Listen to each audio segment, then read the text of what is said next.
विद्यार्थियों, आज 15 दिसंबर है। आप ये जानते हैं कि आज हम देश की महान विभूति की चर्चा करने जा रहे हैं। नाम है वल्लभ भाई झावर भाई पटेल। इस पर फोकस करेंगे कि वल्लभ भाई झावर भाई पटेल, सरदार पटेल, उनको कैसे नाम मिला, भारत के बिस्मार्क किस वजह से कहलाते हैं। वीडियो का फोकस इस पर है कि संविधान निर्माण में इन्होंने क्या भूमिका निभाई और भारतीय प्रशासनिक सेवाओं के संरक्षक संत कहे जा रहे हैं, तो आखिर इन सब उपनामों की वजह क्या है। जन्म आपका हो रहा है 31 अक्टूबर 1875 को गुजरात नाडियाड में। प्रारंभिक शिक्षा करने के बाद उच्च शिक्षा के लिए विदेश गए, बैरिस्टर की डिग्री ली और भारत में प्रतिष्ठित वकील बनते हैं। खेड़ा आंदोलन से जो होता है 1918 में, उससे आपने राजनीति में प्रवेश किया और एक राजनेता कहलाने का आपको गौरव प्राप्त हुआ। परंतु अपन को ये देखना है कि सरदार पटेल की जो आपको जो नाम मिला वो कैसे मिला। बारदोली आंदोलन बहुत प्रसिद्ध आंदोलन है। गुजरात के सूरत में एक जगह है बारदोली तहसील जिसको कहते हैं। अंग्रेजों के समय 1926 में अंग्रेजों द्वारा एक नीति बनाई गई और जो भू राजस्व का जो प्रतिशत था, या जो जिसे अपन लगान आप समझिए साधारण भाषा में, तो लगान का प्रतिशत सीधे बढ़ा के 30% कर दिया गया और जो किसान लगान नहीं दे पा रहे थे उनकी संपत्ति, जो उनकी जमीन थी, उसे वो जब्त भी कर लेते थे। ठीक है, इनके द्वारा, सरदार पटेल जी द्वारा इसका विरोध किया गया। गुजरात कांग्रेस कमेटी के अध्यक्ष थे पटेल जी, तो उन्होंने क्या किया, फरवरी 28, ये जो आंदोलन है फरवरी 28 में ये आंदोलन शुरू हो जा रहा है। मतलब वल्लभ भाई पटेल का सरदार बनने की कहानी अपन अब पढ़ रहे हैं। तो 1928 में बारदोली आंदोलन इनके माध्यम से शुरू किया जाता है। तो इन्होंने सबसे पहले क्या किया, पूरे जो तालुका था, जो बारदोली था, उसे 13 छावनी में संगठित किया। संगठन के माध्यम से उन्होंने किसानों को प्रेरित किया और कहा कर मत दो। ये इनका एक नारा आता है यहाँ पर, कर मत दो। इसके बाद गांधी जी भी बारदोली पहुंचते हैं। परिणाम स्वरूप क्या होता है, एक न्यायिक जांच कमेटी बिठाई जाती है। उस जांच कमेटी का नाम है ब्लूमफील्ड मैक्सवेल, मतलब दो जो ब्लूमफील्ड और मैक्सवेल नाम के दो जो अंग्रेज हैं, उनके माध्यम से ये न्यायिक जांच होती है कमेटी। अब वो कमेटी जो रिकमेंडेशन देती है वो कहती है कि स्वाभाविक है, जब जांच हुई है तो ये कहा गया 30% जो था इसको भी हटा दिया गया, 6% की दर से यहाँ पर इनसे लगान लिया जाने लगा। वल्लभ भाई पटेल जी की यह जो उनका आंदोलन था, गुजरात की जनता ने सर आंखों पर इनके कार्य को लिया और कहा जाता है इसी आंदोलन से, कहीं कहीं पढ़ने को मिलता है कि इस आंदोलन में बारदोली की जो महिलाएं थी उन्होंने सम्मान स्वरूप, मान स्वरूप उनकी इस कुशलता को देखते हुए अपना नेता माना और सरदार नाम दिया। और कहा जाता है गांधी जी ने भी इन्हें सरदार नाम से संबोधित किया। तो वल्लभ भाई झावर भाई पटेल अब सरदार वल्लभ भाई पटेल कहलाने लगे। एक तो आपकी ये जिज्ञासा शांत हो गई। ठीक है, अब अपन को दूसरा देखना, मतलब यहाँ ये गुजरात के नायक बन गए हैं, इसलिए सरदार नायक जो भी आप कहिए। अब अपन यहाँ पर देखते हैं कि भारत के बिस्मार्क कैसे कहलाएंगे। अब आपको मैं पहले बिस्मार्क बता दूं, इतिहास के विद्यार्थी भी हैं और आप लोग ये जानते हैं कि जर्मनी में जो प्रशा है, बिस्मार्क ने क्या किया, जर्मनी के एकीकरण के लिए उसने 1871 में, बिस्मार्क ने 1871 में प्रशा जर्मनी को पूरी तरह एक किया। उसने अपने कूटनीतिक, अपनी सफलता जो उसने सूझबूझ करी, उससे उसको सफलता मिली। अब अपन को ये देखना है कि ये भारत के बिस्मार्क कैसे कहलाएंगे। तो बच्चों, आप तो स्वतंत्र भारत में, हम और आप स्वतंत्र भारत में सांस लिए हैं, इसलिए हम स्वतंत्रता के दुख, उसकी बेड़ियों को उतना महसूस नहीं कर पाते। परंतु यदि उस पीड़ा को समझना है तो आपको समझना पड़ेगा कि 14 अगस्त 1947 से पहले, और ये जो 15 अगस्त 1946 45-46 के पीरियड का जो समय है, उसमें अपन ने देखा कि सांप्रदायिक दंगे इतने ज्यादा हुए, 10 लाख लोग बेघर हुए, 1 करोड़ से अधिक लोगों को कोई उन्हें सोच नहीं रहा था कि हम क्या कर सकते हैं। 75,000 से अधिक औरतों के साथ दुर्व्यवहार किया गया। लगने लगा अब सरदार पटेल नहीं चाहते थे कि विभाजन हो, पर उन्होंने सोचा कि अब तो पाकिस्तान का निर्माण होगा, और अंततः भारत और पाकिस्तान का विभाजन हो जाता है। विभाजन के पश्चात 3 जून 1947 को माउंटबेटन जी के साथ जब विभाजन पर प्रस्ताव पर बात चलती है, तो पटेल जी उसमें अपना वक्तव्य देते हैं और कहते हैं कि भारत के विभाजन के बावजूद एक हिस्सा जो चला गया है पाकिस्तान में, परंतु फिर भी हमारे पास अभी 75 से 80% भाग भारत के पास बचा हुआ है। ये देखिए 75 से 80% यहाँ पर है भाग। उन्होंने कहा हम इसी एरिया को अपनी प्रतिभा से हम मजबूत बनाएंगे, और उन्होंने प्रयास किया कि हम ये जो बेघर लोग हुए, जो शरणार्थी हैं, उस समय तो कहा जा रहा है कि 50,000 से अधिक तो शरणार्थी हिंदू और सिख तो दिल्ली में ही थे। तो आप इससे अंदाज लगाइए कि इन शरणार्थियों को की समस्या को गंभीरता से लिया बिस्मार्क, ये इन्होंने सरदार पटेल ने, और इन्होंने उसी समय से सोचा कि हमको शरणार्थियों के लिए भी करना है। और इस बीच अब भारत स्वतंत्र हो रहा है।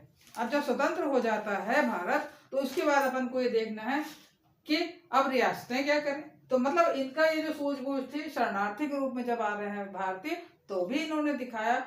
और उसके बाद जब भारत का विभाजन हो गया, अब रियासतों का जो एकीकरण, इसके लिए प्रसिद्ध होते हैं। तो जो रियासतों का एकीकरण था, उसके लिए उन्होंने क्या प्रयास किया। और छोटी मोटी तो रियासत थी कि नहीं, 4-6 रियासतों तो थी नहीं, 550 रियासतों को एकीकृत करना का उनको प्रयास करना था। उन्होंने सोचा क्या करें। बिस्मार्क ने चूंकि प्रशा में जर्मनी का एकीकरण किया था, उनके दिमाग में आया जब आज से 79 वर्ष पूर्व ऐसा हुआ तो 1871 में, तो हम भी कर सकते हैं। उन्होंने 1947 से 1950 तक प्रयास किया। चूंकि स्वतंत्र भारत में वो 1947 से 1950 प्रथम उप प्रधानमंत्री भी रहते हैं और गृह मंत्री भी रहते हैं। उनके माध्यम से क्या हुआ, और गांधी जी ने उनकी इस क्षमता को देखते हुए, बारडोली वाले आंदोलन को देखते हुए और उनकी सूझबूझ को देखते हुए, उन्होंने कहा कि रियासतों का एकीकरण इतना कठिन काम है, पर उसे आप अकेले ही कर सकते हो। ऐसा लगा जैसे जामवंत जो सामने आ गए हों, उन्होंने प्रेरित किया कि नहीं, ये कार्य तो आप कर ही सकते हैं और आपके अलावा कोई कर नहीं सकता। वो बिल्कुल तैयार हो गए। पटेल जी ने अपने सचिव जो वीपी मेनन थे, उनके साथ रजवाड़ों की समस्या का अंतिम समाधान खोजने का निश्चय उन्होंने कर लिया, और उन्होंने कई प्रयास किए। उसमें उन्होंने कर मुक्त विशेषाधिकार, जिसे अपन कहते हैं प्रीवी पर्स, और अन्य उन्होंने कई इस तरह की पेंशन दे करके रजवाड़ों को खाली करा। राजाओं को इस तरह का पेंशन वगैरह दे करके राजाओं को रजवाड़ों से खाली कर दिया वहां पर। अब उसके बाद से मेनन जी बताते हैं, उनकी यदि किताब पढ़ें अपन तो, कि 3 जो रियासतें थी, चाहे वो जूनागढ़ हो, कश्मीर और हैदराबाद। तो जूनागढ़ में क्या हुआ, जो शासक था महावत खान, वो पाकिस्तान में मिलना चाह रहा था, मगर जो जनता थी वो तो भारत में मिलना चाह रही थी। तो अपनी सूझबूझ और कुशलता से सरदार पटेल जी द्वारा जनमत संग्रह कराया गया और जूनागढ़ भारत में शामिल हो गया। अब उसके बाद अपन देखते हैं कश्मीर। कश्मीर के राजा जो हरि सिंह हैं, वो क्या चाह रहे थे, न भारत में मिले न पाकिस्तान में मिले, मैं स्वतंत्र अपना रहना चाहता हूँ। वो किसी दोनों डोमिनियन में शामिल नहीं होना चाह रहे थे। उन्होंने सोचा कि अब क्या करें, मगर इसी दौरान क्या हुआ, पाकिस्तान की जो कबायली सेना थी उसने आक्रमण करा और कश्मीर का हिस्से में पहुंच गया। जब तक भारत की सेना पहुंचती तब तक उन्होंने कुछ क्षेत्र तो अधिकृत कर लिया, जिसको अपन कहते हैं POK, ये जो आपका पाकिस्तान ऑक्यूपाई कश्मीर। तब भारत की सेना भी पहुंचती है और कबायलियों को खदेड़ देती है। अंत में हरि सिंह को मजबूर होकर के कहना पड़ता है कि ठीक है, मैं जो जम्मू कश्मीर है वो भारत में शामिल होगा। अब एक आती है रियासत हैदराबाद। मैंने आपको जब 26 नवंबर को संविधान दिवस पर आपको समझाया था, उसमें मैंने आपको बताया था कि हैदराबाद एक ऐसा प्रांत है जो कि संविधान सभा में शामिल नहीं हुआ था, पर वहां की भी आवाज को डॉक्टर अंबेडकर ने अपने संविधान में शामिल करने का प्रयास किया था। तो हैदराबाद का जो निजाम था, अपनी संप्रभुता को बनाए रखना चाह रहा था। उसने कहा था कि मैं अलग ही रहूंगा। बहुसंख्यक जनता उसका विरोध कर रही थी, परंतु वो नहीं मान रहा था। अंत में जो हैदराबाद में जनता और निजाम के बीच काफी प्रयास होता है और दमन करने का प्रयास निजाम द्वारा किया जाता है। फिर भारत की सेना पहुंचती है हैदराबाद, और ये जो 13 सितंबर 1948 को भारतीय सेना वहां प्रवेश कर जाती है हैदराबाद में, और 18 सितंबर 1948 को हैदराबाद भी भारतीय रियासत जो है वो भारत में शामिल हो जाती है। तो इस तरह कुल भारत में रियासतों का एकीकरण यहाँ पर हो जाता है। जिस तरह बिस्मार्क ने जर्मनी का एकीकरण किया था, उसी तरह सरदार पटेल द्वारा 550 रियासतों का एकीकरण उन्होंने अपनी सूझबूझ से करने का पूरा प्रयास कर लिया। ठीक है, तो इस तरह अपन ने देखा कि भारत के वो बिस्मार्क किस तरह कहलाए हैं। अब अपन को देखना है संविधान निर्माण में क्या भूमिका है सरदार पटेल की। सरदार पटेल द्वारा कई प्रांतीय संविधान समितियों के अध्यक्ष थे। राज्यपाल की शक्तियों पर बात हो रही थी।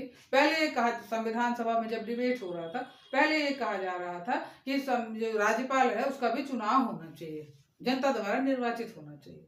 परंतु सरदार पटेल ने अपनी सूझबूझ से कहा कि भारत की तत्कालीन परिस्थितियों को देखते हुए हमें राज्यपाल के पद को निर्वाचित नहीं रखना चाहिए। जैसे ऑस्ट्रेलिया में है, गवर्नर द्वारा करा जाता है, इसी तरह हमको कर देना चाहिए। तो अपन यहाँ भारत का जो राष्ट्रपति है वो राज्यपाल है उनके एजेंट के रूप में कार्य करता है। राष्ट्रपति के प्रसाद पर्यंत तक राज्यपाल अपने पद पर बना रहता है।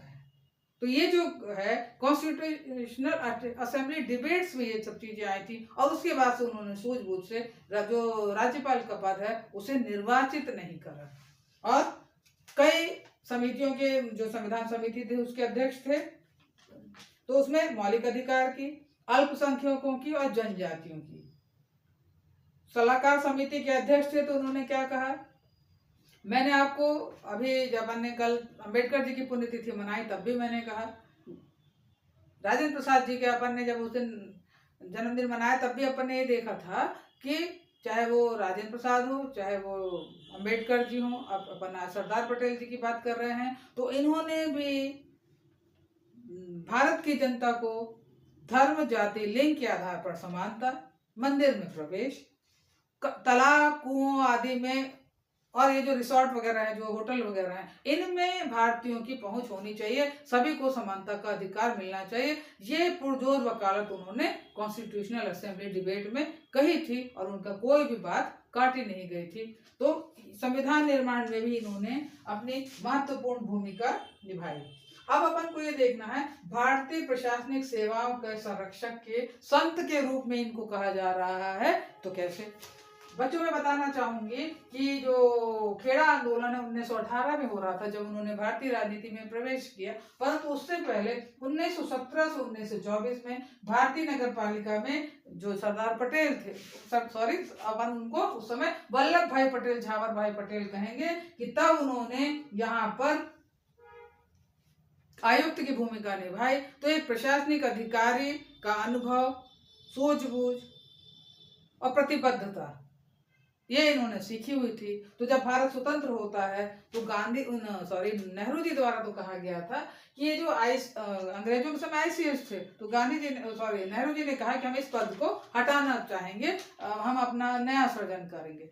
सरदार पटेल जी ने पूरी प्रतिबद्धता के साथ कहा कि हम आईसीएस जो आईपी कहला रहे हैं वो हम उनकी जगह हमको आईएएस चाहिए, हमको आईपीएस चाहिए, क्योंकि भारत चाहे उस समय की स्थिति देख लीजिए, चाहे आज की देख लीजिए, उनकी सूझबूझ में यह प्रदर्शित हुआ। उन्होंने कहा कि ये जो आईएएस आईपीएस हैं, ये जो हैं हमारे प्रशासन को, देश को संचालित करने में, ये जो सिविल सेवक हैं भारत की मजबूती के लिए, केंद्र और राज्यों की मजबूती के लिए, कानून और व्यवस्था बनाए रखने के लिए एक सीमेंट का काम करेंगे। ये अधिकारी और इनके अधिकारियों के द्वारा लिए गए निर्णय, इसको इसलिए कहा गया स्टील फ्रेम, जो सीमेंट का काम करेंगे उसके लिए उन्होंने इसको स्टील फ्रेम कहा। तो भारतीय प्रशासनिक सेवाओं के संरक्षक के रूप में इन्होंने कहा। और जब 1947 और 1950 के बीच ये गृह मंत्री भी हैं, तो जब पहले सिविल सेवक लोग चुनकर आते हैं तो 21 अप्रैल